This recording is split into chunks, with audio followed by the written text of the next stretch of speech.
ਪਿਆਰੇ ਦਰਸ਼ਕੋ, ਤੁਹਾਡਾ ਪੰਜਾਬਨਾਮਾ ਸ਼ੋਅ ਦੇ ਵਿੱਚ ਸਵਾਗਤ ਹੈ। ਇਸ ਸ਼ੋਅ ਦੇ ਵਿੱਚ ਸਾਡੇ ਨਾਲ ਸੀਨੀਅਰ ਪੱਤਰਕਾਰ ਜਗਤਾਰ ਸਿੰਘ ਜੀ ਹਨ। ਉਹਨਾਂ ਨਾਲ ਗੱਲ ਕਰਾਂਗੇ ਕਿ ਪੰਜਾਬ ਦੇ ਵਿੱਚ ਚੋਣਾਂ ਨੂੰ ਲੈ ਕੇ ਕਾਫੀ ਸਰਗਰਮੀਆਂ ਪਿਛਲੇ ਕੁਝ ਦਿਨਾਂ 'ਚ ਵਧੀਆਂ ਨੇ। ਕੱਲ੍ਹ ਭਾਰਤੀ ਜਨਤਾ ਪਾਰਟੀ ਨੇ ਨਵਾਂ ਨਾਅਰਾ ਦਿੱਤਾ, ਨਵਾਂ ਪੰਜਾਬ ਭਾਜਪਾ ਦੇ ਨਾਲ। ਉਸ ਦੇ ਨਾਲ ਹੀ ਜਿਹੜੇ ਅਰਵਿੰਦ ਕੇਜਰੀਵਾਲ ਆ ਉਹ ਵੀ ਪੰਜਾਬ ਦੇ ਵਿੱਚ 2 ਦਿਨਾਂ ਦੀ ਫੇਰੀ 'ਤੇ ਆਏ। ਅੱਜ ਉਹ ਬਠਿੰਡੇ ਨੇ, ਕੱਲ੍ਹ ਮਾਨਸਾ ਸੀਗੇ। ਅਤੇ ਦੂਜੀਆਂ ਪਾਰਟੀਆਂ ਹੋਰਾਂ ਦੀਆਂ ਵੀ ਸਰਗਰਮੀਆਂ ਜਿਹੜੀਆਂ ਪਿਛਲੇ ਕੁਝ ਦਿਨਾਂ 'ਚ ਵਧੀਆਂ ਨੇ। ਅਤੇ ਅਸੀਂ ਜਗਤਾਰ ਸਿੰਘ ਹੋਣਾ ਤੋਂ ਜਾਣਨਾ ਚਾਹਾਂਗੇ ਕਿ ਭਾਜਪਾ ਦਾ ਜਿਹੜਾ ਨਾਅਰਾ ਨਵਾਂ ਪੰਜਾਬ ਭਾਜਪਾ ਦੇ ਨਾਲ, ਇਹ ਕਿੰਨਾ ਕੁ ਭਾਜਪਾ ਦੇ ਨਾਲ ਹੈਗਾ, ਇਹਦੇ ਬਾਰੇ ਉਹ ਸਾਡੇ ਦਰਸ਼ਕਾਂ ਨੂੰ ਜਾਣੂ ਕਰਾਉਣ।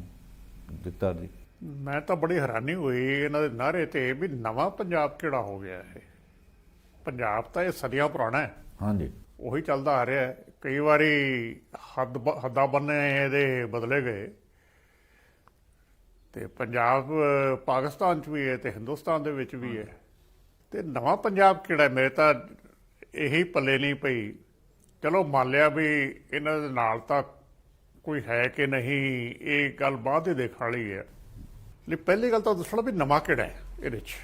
ਦੂਸਰਾ, ਭਾਜਪਾ ਦੇ ਨਾਲ ਬੜੀ ਹਾਸੋਹੀਣੀ ਜੀ ਗੱਲ ਲੱਗ ਰਹੀ ਹੈ ਕਿ ਜਿਸ ਪਾਰਟੀ ਦੇ ਲੀਡਰਾਂ ਨੂੰ ਲੋਕ ਘਰੋਂ ਬਾਹਰ ਨਹੀਂ ਨਿਕਲਣ ਦੇ ਰਹੇ, ਉਹ ਕਹਿ ਰਹੇ ਹੈ ਵੀ ਪੰਜਾਬ ਭਾਜਪਾ ਦੇ ਨਾਲ।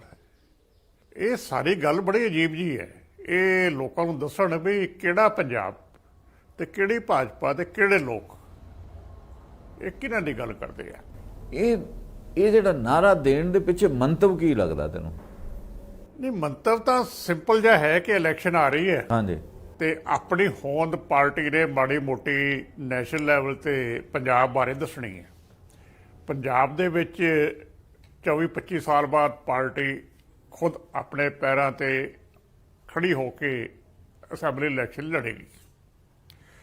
97 ਤੋਂ ਲੈ ਕੇ ਲਗਾਤਾਰ ਹੁਣ ਤੱਕ ਇਹ ਪਾਰਟੀ ਅਕਾਲੀ ਦਲ ਨਾਲ ਅਲਾਇੰਸ ਦੇ ਵਿੱਚ ਚੋਣਾਂ ਲੜਦੀ ਰਹੀ ਹੈ। ਹੁਣ ਪਹਿਲੇ ਵਾਰੀ ਇਹਨਾਂ ਦਾ ਟੈਸਟ ਹੈ।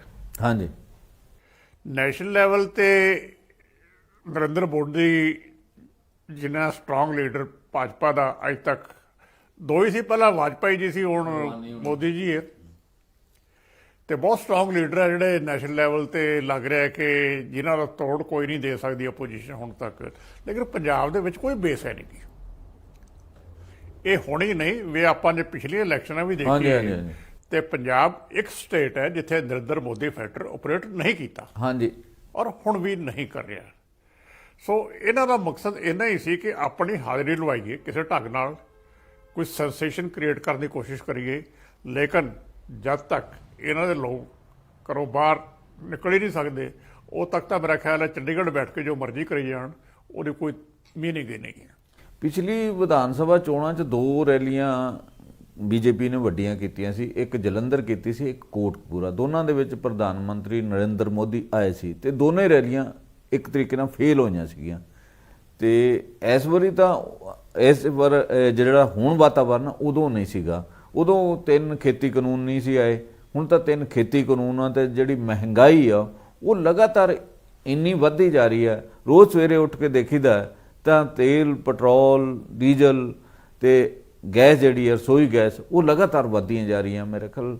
ਤੇ ਇਹਦੇ ਵਿੱਚ ਤਿੰਨਾਂ ਖੇਤੀ ਕਾਨੂੰਨਾਂ ਨੂੰ ਲੈ ਕੇ ਜਿੰਨਾ ਵਿਰੋਧ ਹੈ ਤੇ ਜਿੰਨਾ ਮਹਿੰਗਾਈ ਦੇ ਮੁੱਦੇ ਤੇ ਵਿਰੋਧ ਵੱਧ ਰਿਹਾ, ਇਹਦੇ ਵਿੱਚ ਮੈਨੂੰ ਨਹੀਂ ਲੱਗਦਾ ਨਵਾਂ ਪੰਜਾਬ ਨੂੰ ਜਿਹੜਾ ਨਾਅਰੇ ਦੇ ਤੌਰ ਤੇ ਵੀ ਇਹਨਾਂ ਨੂੰ ਕੋਈ ਸਹਿਯੋਗ ਮਿਲਣ ਦੀ ਪੋਸੀਬਿਲਿਟੀ ਹੈ।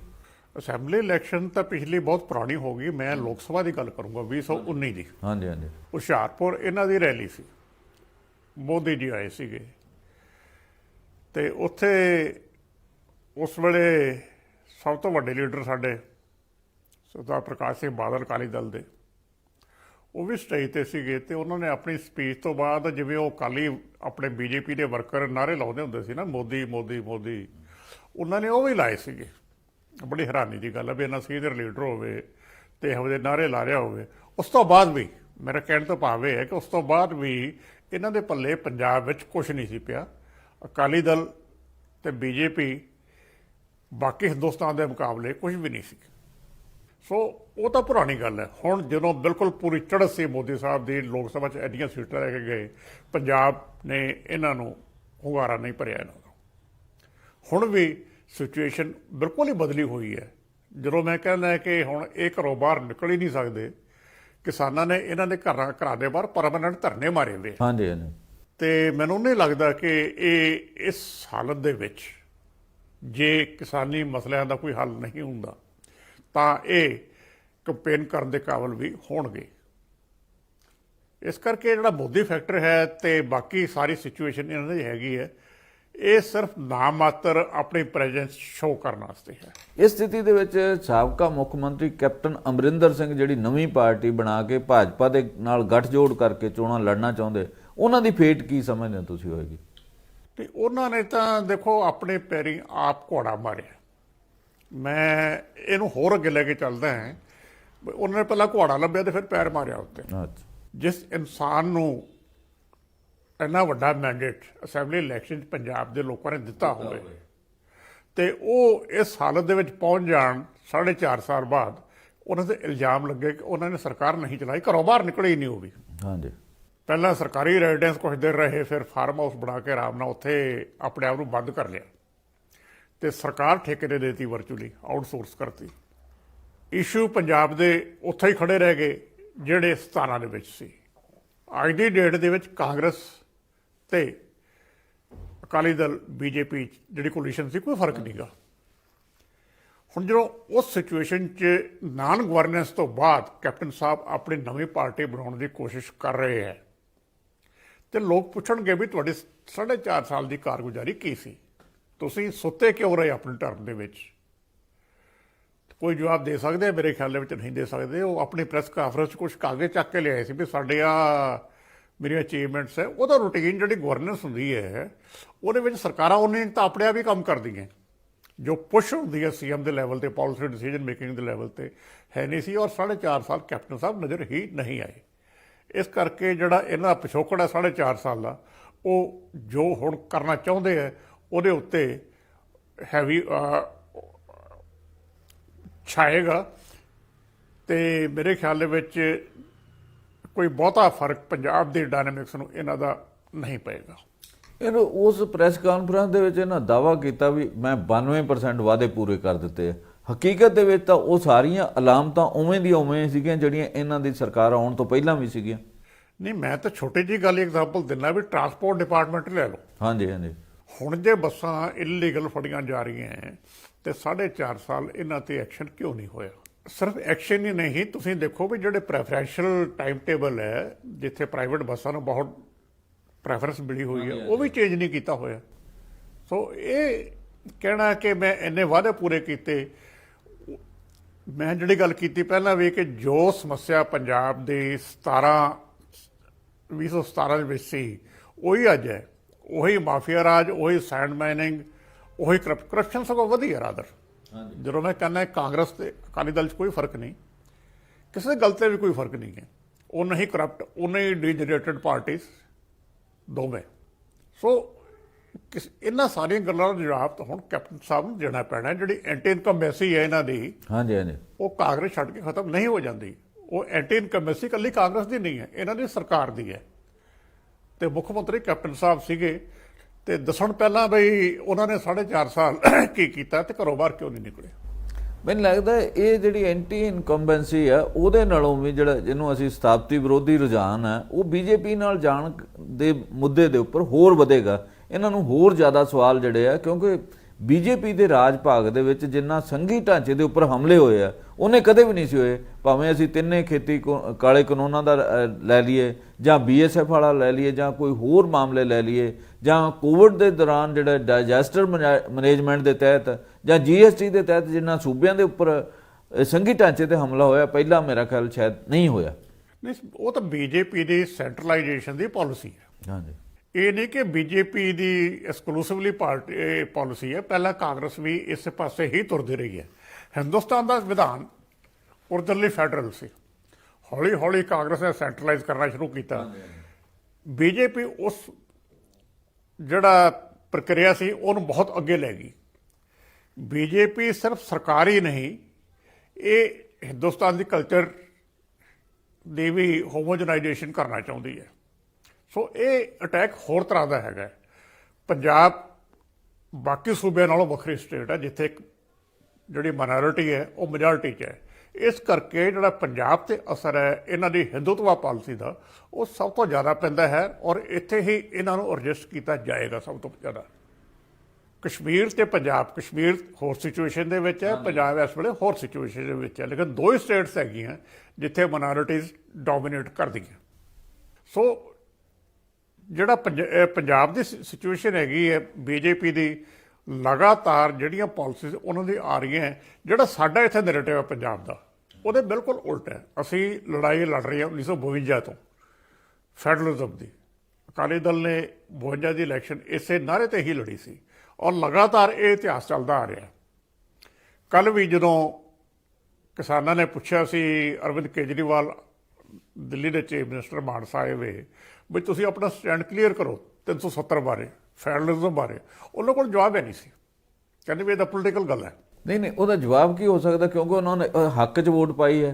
ਤੇ ਜਿਹੜਾ ਕੇਜਰੀਵਾਲ 5ਵੀਂ ਵਾਰੀ ਪੰਜਾਬ ਦਾ ਦੌਰਾ ਕਰ ਰਿਹਾ, ਉਹਨਾਂ ਦਾ ਕੋਈ ਇੰਪੈਕਟ ਬਣੇਗਾ, ਕੋਈ ਇੰਪੈਕਟ ਪਏਗਾ? ਨਹੀਂ, ਮੈਂ ਪਹਿਲਾਂ ਜਿਹੜਾ ਵੋਟ ਪਾਉਣ ਦੀ ਗੱਲ ਹੈ ਮੈਂ ਨਾਲ ਹੀ ਕਲੀਅਰ ਕਰ ਦਿਆਂ, ਤੁਹਾਡੀ ਗੱਲ ਦਾ ਮੈਂ ਜਵਾਬ ਦੇ ਦੇਣਾ। ਅਕਾਲੀ ਦਲ ਨੇ ਵੀ 370 ਦੇ ਹੱਕ 'ਚ ਹੱਕ ਇਹਨੂੰ ਤੋੜਨ ਦੇ ਹੱਕ 'ਚ ਵੋਟ ਪਾਈ, ਯੂਟੀ ਬਣਾਉਣ ਦੇ ਹੱਕ 'ਚ ਵੋਟ ਪਾਈ। ਜਿਨ੍ਹਾਂ ਪਾਲਿਸੀ ਦੇ ਅਗੇਂਸਟ ਅਕਾਲੀ ਦਲ ਲੜਦਾ ਰਿਹਾ, ਹਾਂਜੀ, ਇਹਨਾਂ ਨੇ ਹੁਣ ਉਹੀ ਸਪੋਰਟ ਕੀਤੀਆਂ।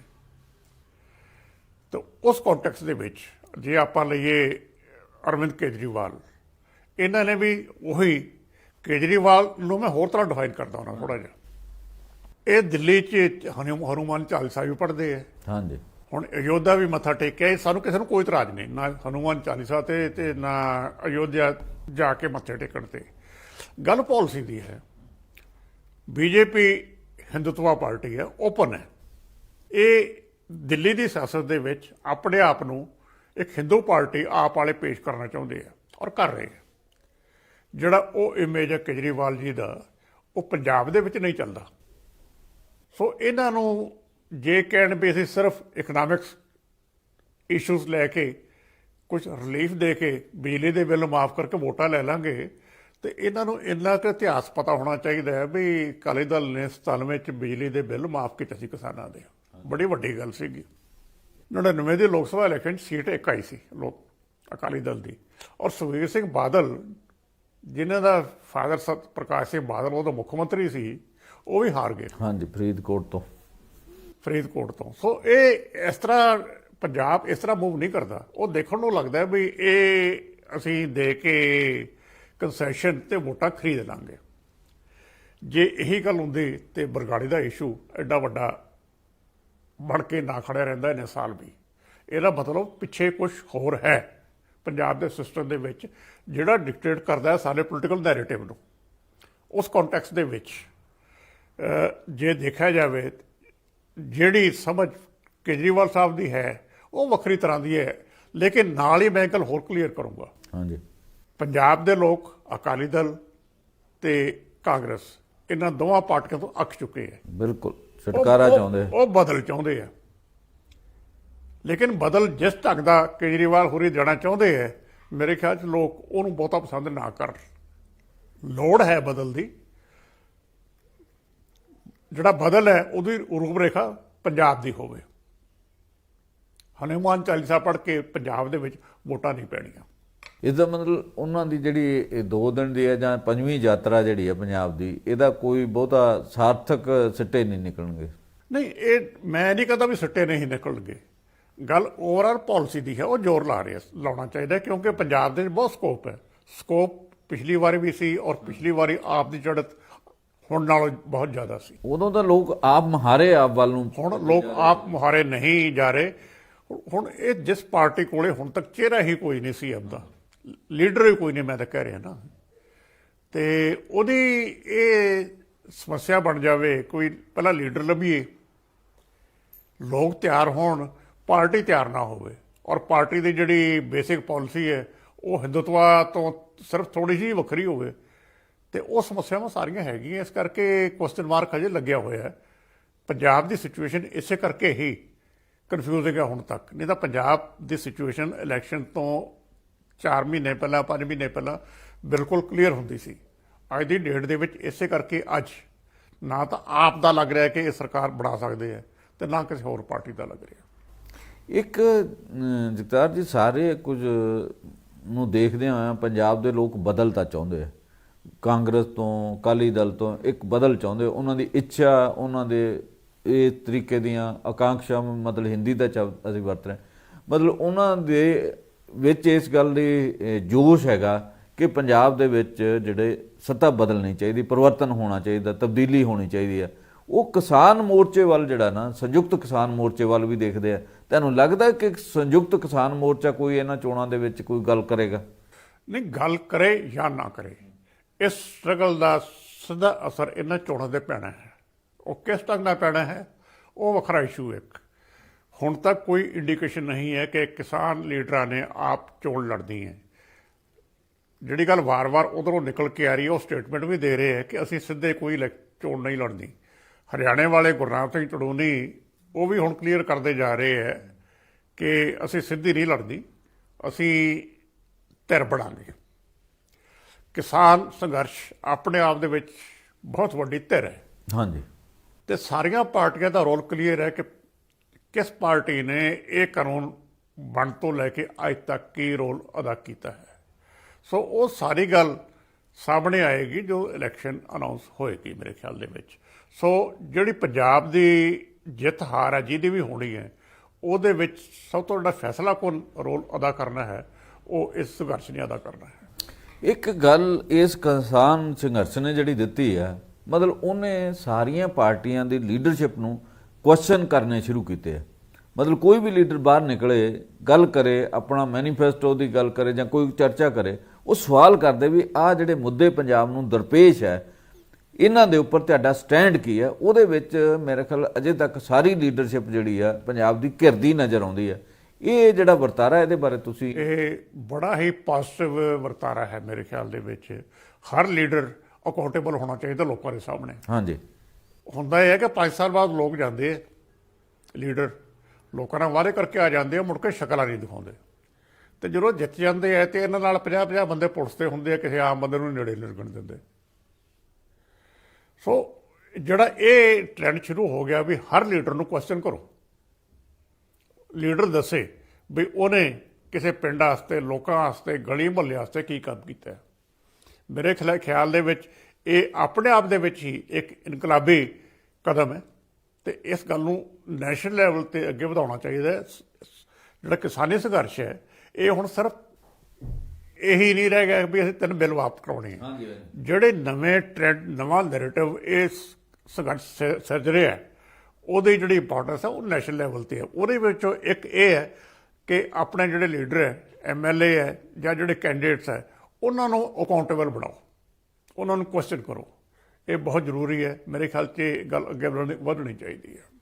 ਇੱਕ ਸਵਾਲ ਦੁਬਾਰਾ ਮੈਂ ਕਰ ਰਿਹਾ, ਕੈਪਟਨ ਅਮਰਿੰਦਰ ਸਿੰਘ ਹੋਣਾ ਦੀ ਕੱਲ ਕੇਂਦਰੀ ਗ੍ਰਹਿ ਮੰਤਰੀ ਅਮਿਤ ਸ਼ਾਹ ਨਾਲ ਮੀਟਿੰਗ ਹੋਣੀ ਸੀ, ਉਹ ਮੀਟਿੰਗ ਕੱਲ ਹੋ ਨਹੀਂ ਸਕੀ। ਉਹਦੇ ਵਿੱਚ ਵੀ ਮੁੱਖ ਏਜੰਡਾ ਉਹਨਾਂ ਦੇ ਕਹਿਣ ਮੁਤਾਬਕ ਵੀ 3 ਖੇਤੀ ਕਾਨੂੰਨਾਂ ਨੂੰ ਵਾਪਸ ਲੈਣਾ ਹੈਗਾ। ਜੇ 3 ਖੇਤੀ ਕਾਨੂੰਨ ਵਾਪਸ ਨਹੀਂ ਹੁੰਦੇ ਤਾਂ ਉਹਨਾਂ ਦਾ ਕਹਿਣਾ ਉਹ ਤੋਂ ਬਿਨਾਂ ਕੋਈ ਗੱਲ ਅੱਗੇ ਤੁਰ ਨਹੀਂ ਸਕਦੀ। ਤੇ ਇਹ ਜਿਹੜੀ ਗੱਲ ਹੈ, ਤੁਹਾਨੂੰ ਲੱਗਦਾ ਵੀ ਕੇਂਦਰ ਸਰਕਾਰ 3 ਖੇਤੀ ਕਾਨੂੰਨਾਂ ਨੂੰ ਵਾਪਸ ਲੈਣ ਬਾਰੇ ਕੋਈ ਕਰ ਰਹੀ ਵਿਚਾਰ? ਇਹੋ ਜਿਹਾ ਸੰਕੇਤ ਕੋਈ ਕਿਸੇ ਪਾਸਿਓਂ ਲੱਗਦਾ? ਨਹੀਂ, ਇੰਟਰਸਟਿੰਗ ਹੈ ਵੀ ਕੈਪਟਨ ਸਾਹਿਬ ਜਦ ਤੱਕ CM ਰਹੇ ਉਦੋਂ ਤੱਕ ਤਾਂ ਇਹਨਾਂ ਨੇ ਕੋਈ ਇਹੋ ਜਿਹੀ ਇਨੀਸ਼ੀਏਟਿਵ ਲਿਆ ਨਹੀਂ।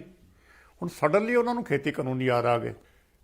ਜੇ ਹੁਣ ਇਹਨਾਂ ਕਾਨੂੰਨਾਂ ਦਾ ਹੱਲ ਹੋ ਵੀ ਜਾਵੇ, ਕੈਪਟਨ ਸਾਹਿਬ ਦੇ ਥਰੂ ਹੋ ਜਾਏ, ਹੁਣ ਜਿਹੜਾ ਕ੍ਰੈਡਿਟ ਹੈ ਉਹ ਕਿਸੇ ਇੰਡੀਵਿਜੂਅਲ ਲੀਡਰ ਨੂੰ ਨਹੀਂ ਜਾਏਗਾ, ਹੁਣ ਇਸ ਸੰਘਰਸ਼ ਨੂੰ ਜਾਏਗਾ, ਕਿਉਂਕਿ ਕਿਸਾਨ ਸੰਘਰਸ਼ ਦੇ ਵਿੱਚ ਕੁਰਬਾਨੀਆਂ ਬਹੁਤ ਹੋਈਆਂ ਤੇ ਉਹਦਾ ਕ੍ਰੈਡਿਟ ਸਿਰਫ ਉਸ ਸੰਘਰਸ਼ ਨੂੰ ਹੀ ਜਾਂਦਾ ਹੁੰਦਾ ਹੈ। ਸੋ ਕੈਪਟਨ ਸਾਹਿਬ ਨੂੰ ਇਹ ਕ੍ਰੈਡਿਟ ਨਹੀਂ ਜਾਏਗਾ। ਇਹ ਉਹਨਾਂ ਦੀ ਗਲਤਫਹਿਮੀ ਹੈ ਮੇਰੇ ਖਿਆਲ ਦੇ ਵਿੱਚ। ਕੱਲ ਇਸੇ ਸੰਘਰਸ਼ ਦੇ ਚੱਲਦਿਆਂ ਮਤਲਬ ਮਾਨਸਾ ਜ਼ਿਲ੍ਹੇ ਦੀਆਂ 3 ਔਰਤਾਂ ਜਿਹੜੀਆਂ ਕਿਸਾਨ ਬੀਬੀਆਂ ਸੀਗੀਆਂ, ਉਹਨਾਂ ਨੂੰ ਇੱਕ ਟਿੱਪਰ ਵਾਲੇ ਨੇ ਦੜ ਦਿੱਤਾ, 2 ਹੋਰ ਜ਼ਖਮੀ ਪਈਆਂ ਨੇ। ਇਹਨੂੰ ਕੁਝ ਕਿਸਾਨ ਆਗੂ ਸਾਜ਼ਿਸ਼ ਦੇ ਰੂਪ 'ਚ ਦੇਖਦੇ ਆ। ਤੈਨੂੰ ਕੀ ਲੱਗਦਾ, ਮਤਲਬ ਇਹ ਹਾਦਸਾ ਹੈ ਜਾਂ ਕੋਈ ਇਹਦੇ ਪਿੱਛੇ ਕੋਈ ਗੱਲ ਹੋ ਸਕਦੀ? ਨਹੀਂ, ਪਹਿਲੇ ਰਿਐਕਸ਼ਨ ਇਹੀ ਹੁੰਦਾ ਵੀ ਇਹ ਸਾਜ਼ਿਸ਼ ਹੋ ਸਕਦੀ ਹੈ। ਇਹ ਤਾਂ ਹੁਣ ਇਨਵੈਸਟੀਗੇਸ਼ਨ ਹੀ ਦੱਸੇਗੀ ਵੀ ਸਾਜ਼ਿਸ਼ ਹੈ ਜਾਂ ਨਹੀਂ। ਆਪਾਂ ਇਹਦੇ ਬਾਰੇ ਕੋਈ ਕਮੈਂਟ ਮੇਰੇ ਖਿਆਲ 'ਚ ਕਰ ਵੀ ਨਹੀਂ ਸਕਦੇ। ਹਾਂਜੀ ਹਾਂਜੀ।